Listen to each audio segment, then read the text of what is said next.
Welcome back everyone. Welcome to civil services study practice set number 85 है series UPPSC RO के लिए चल रही है। प्रैक्टिस करेंगे इसमें हम 20 जीएस के इंपॉर्टेंट प्रश्नों पर। साइंस के प्रश्न होंगे इसमें और हिस्ट्री के प्रश्न होंगे इसमें। चलिए स्टार्ट करते हैं। इस टेस्ट सीरीज़ की प्लेलिस्ट बना रखी है, वहाँ पर आप टेस्ट नंबर 1 से लेकर 85 तक या फ्यूचर में जो भी नया टेस्ट आएगा वहाँ तक पहुँच सकते हैं। क्वेश्चन नंबर 1 है यहाँ पर, रेत में खड़े होने पर किसी व्यक्ति के पैर जो है वो धंस जाते हैं, लेकिन यदि वो लेट जाए, ठीक है, तो उसका जो शरीर है वो अपेक्षाकृत कम धंसता है रेत में। ऐसा क्यों होता है? लेटने पर वल योग्य पृष्ठ का क्षेत्रफल और व्यक्ति का भार दोनों घट जाता है, व्यक्ति का भार बढ़ जाता है। वल योग पृष्ठ का क्षेत्रफल और व्यक्ति का भार दोनों बढ़ जाता है। वल योग पृष्ठ का क्षेत्रफल बढ़ता है परंतु व्यक्ति के भार में कमी हो जाती है। क्या होता है? रेत में खड़े होने पर किसी व्यक्ति के पैर रेत में धंस जाते हैं, लेकिन यदि वो लेट जाए तो उसका शरीर अपेक्षाकृत कम धंसता है। ऐसा इसलिए होता है क्योंकि लेटने पर वल योग्य पृष्ठ का क्षेत्रफल और व्यक्ति का भार दोनों घट जाते हैं। ये है इसका आंसर। ठीक है, वल योग पृष्ठ का क्षेत्रफल और व्यक्ति का भार दोनों घट जाता है, यानी both the area of the bendable surface and the weight of the person decreases. देखिए, रेत में खड़े होने पर किसी व्यक्ति के पैर रेत में धंस जाते हैं, लेकिन लेटने पर उसका शरीर अपेक्षाकृत कम धंसता है। ऐसा इसलिए होता है क्योंकि लेटने पर वल योग्य पृष्ठ का क्षेत्रफल बढ़ जाता है तथा जब वही बल छोटे क्षेत्रफल पर लगता है तो अधिक दाब तथा बड़े क्षेत्रफल पर लगता है तो कम दाब लगता है। ये फिजिक्स है। क्वेश्चन नंबर 2 पर आ जाइए। स्वतंत्र रूप से गिर रही एक वस्तु की गति निम्नलिखित में से किसका उदाहरण है? एक समान वेग का, एक समान चाल का, एक समान त्वरित गति, या इनमें से कोई नहीं। एक समान त्वरित गति इसका आंसर हो जाएगा। ऑप्शन नंबर है। ये नंबर इस पर कॉल या व्हाट्सअप करके फुल टेस्ट सीरीज से आप जुड़ सकते हैं। एक समान त्वरित गति यानी यूनिफॉर्म एक्सेलरेटेड मोशन। यदि एक वस्तु सरल रेखा में चलती है और इसका वेग समान समय अंतराल में समान रूप से घटता या बढ़ता है तो वस्तु के त्वरण को एक समान त्वरण कहा जाता है। स्वतंत्र रूप से गिर रही एक वस्तु की गति एक समान त्वरित गति का एग्जाम्पल है। अमीबा और प्रोटोजोआ निम्नलिखित में से किस जगत के अंतर्गत आते हैं? स्कूल में पढ़ा होगा आपने। ये आते हैं प्रोटेस्टा के अंतर्गत। ऑप्शन नंबर ए है इसका आंसर। देखिए, एक कोशिक शैवाल या एक कोशिकीय शैवाल डाइटम हो गया, और प्रोटोजोआ इत्यादि प्रोटेस्टा जगत के जीवों के उदाहरण हैं। अमीबा, पैरामीशियम और यूग्लिना इत्यादि भी प्रोटेस्टा जगत के अंतर्गत आने वाले प्रोटोजोआ वर्ग के प्रमुख जीव हैं। लिटमस विलयन जब ना तो अम्लीय होता है ना तो क्षारीय होता है, तब किस रंग का होता है वो? तब वो होगा बैंगनी रंग का। देखिए, लिटमस विलयन बैंगनी रंग का रंजक होता है जो थैलोफाइटा समूह के लिए लिचेन पौधे से निकाला जाता है। लिटमस विलयन जब ना तो अम्लीय होता है ना ही क्षारीय, यह बैंगनी रंग का होता है। कवक जगत यानी फंगी किंगडम के संदर्भ में 3 कथन है, यहाँ पर कौन सा इसमें सही होगा? इस जगत के जीव मृतजीवी होते हैं। कवक जगत की कुछ प्रजातियां साइनोबैक्टीरिया के साथ सहजीवी संबंध दर्शाती हैं। कवक में उपस्थित कोशिका भित्ति जो होती है वो काइटिन की बनी होती है। कवक में कोशिका भित्ति होती है या अनुपस्थित होती है? होती है, तो क्या वो काइटिन की बनी होती है? बिल्कुल काइटिन की बनी होती है वो। और कवक जगत की कुछ प्रजातियां साइनोबैक्टीरिया के साथ सहजीवी संबंध दर्शाती हैं, और इस जगत के जीव मृतोपजीवी होते हैं या मृतजीवी होते हैं, सेप्रोफाइट्स अंग्रेजी में।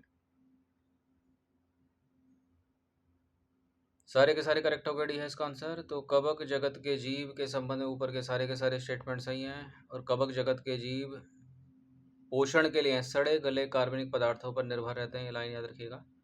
इसलिए इन्हें इसी कारण इनको सेप्रोफाइट या मृतजीवी कहते हैं। ठीक है, क्योंकि उनको ये कार्बनिक पदार्थों में चेंज कर देते हैं, डिकम्पोज कर देते हैं, अपघटक का काम करते हैं ये खाद्य श्रृंखला में। नंबर 6, निम्नलिखित में से कौन सा तत्व सभी अम्लों में निश्चित रूप से उपस्थित होता है? इनमें से क्लोरीन, सल्फर, सोडियम, हाइड्रोजन। इसका आंसर है हाइड्रोजन। देखिए, सभी अम्लों में हाइड्रोजन तत्व निश्चित रूप से उपस्थित होता है। इसी कारण धातु के साथ अभिक्रिया करने पर लगभग सभी अम्ल हाइड्रोजन गैस उत्पन्न करते हैं।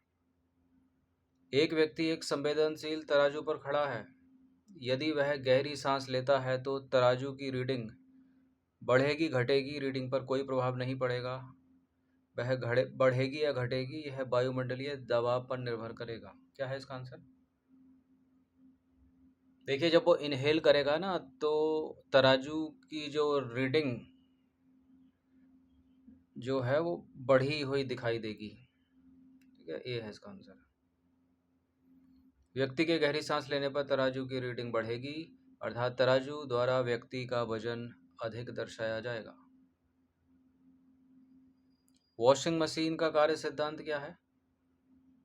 The working principle of washing machine is अपकेंद्रण, अपोहन, उत्क्रमण, उत्क्रम परासरण या विसरण।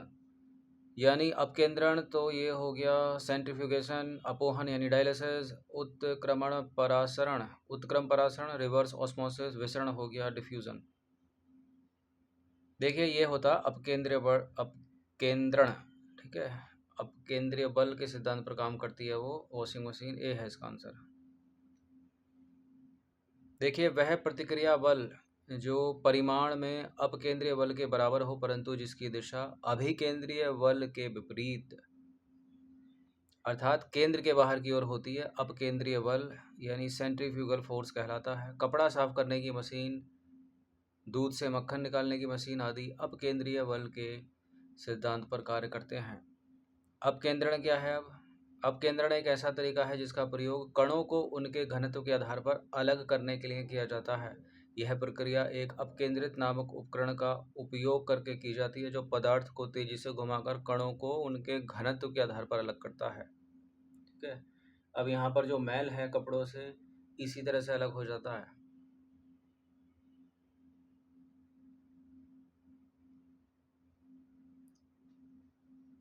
ठीक है, मैल है क्या? वो जो धूल है, डस्ट पार्टिकल होते हैं उसमें, शरीर की स्वेटिंग सब मिक्स करके जो होती है वो अलग होती है।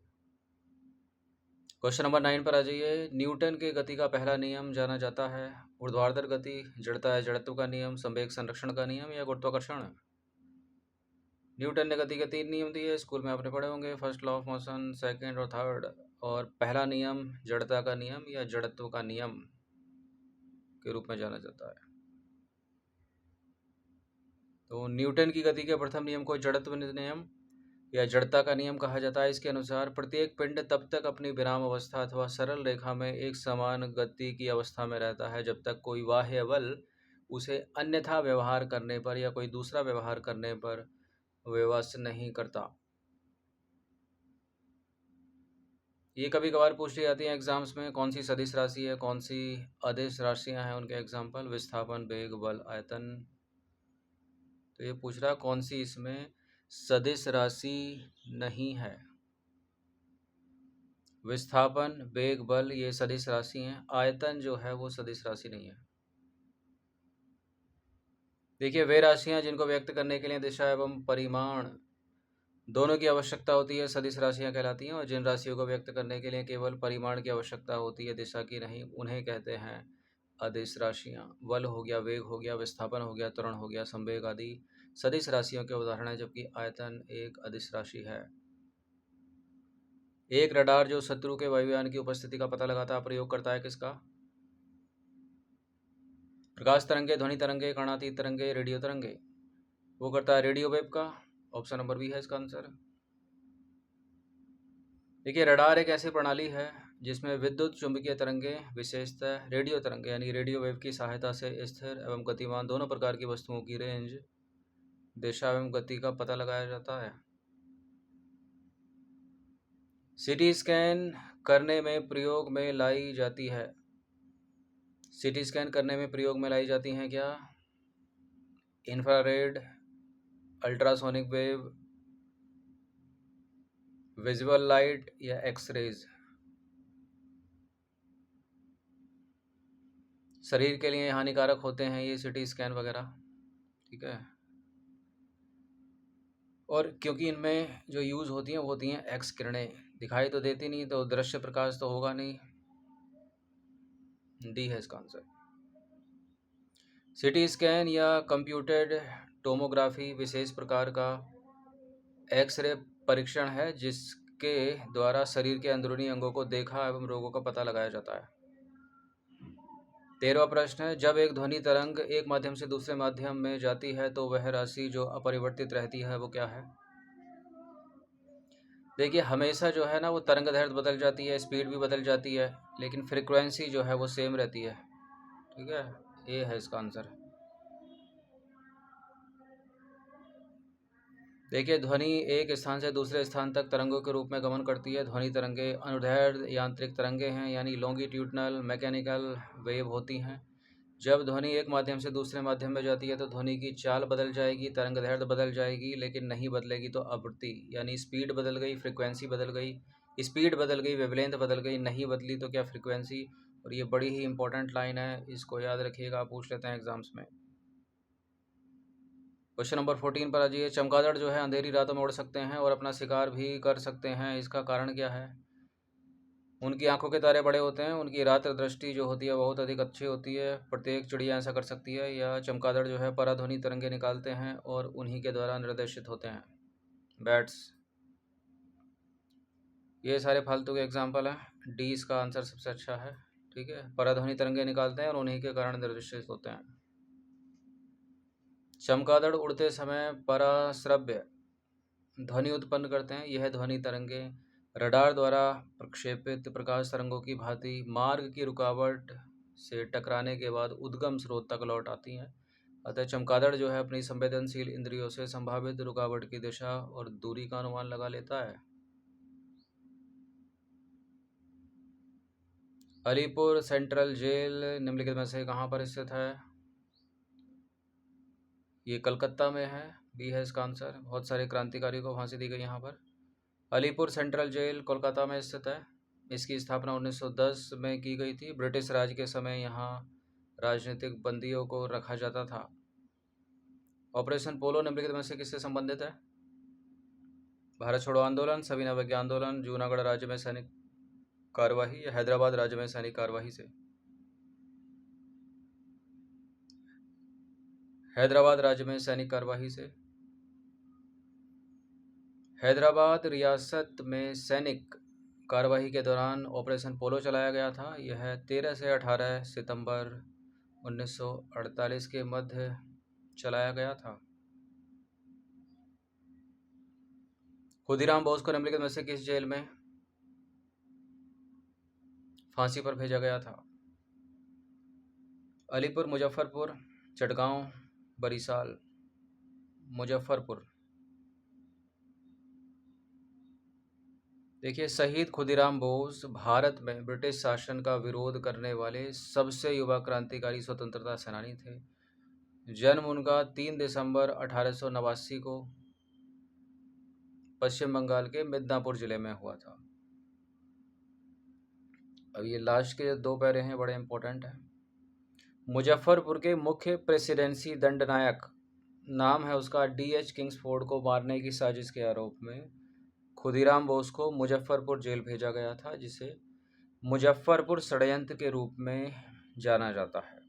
ठीक है, अगस्त 1908 को 18 वर्ष की उम्र में उन्हें फांसी पर लटका दिया गया।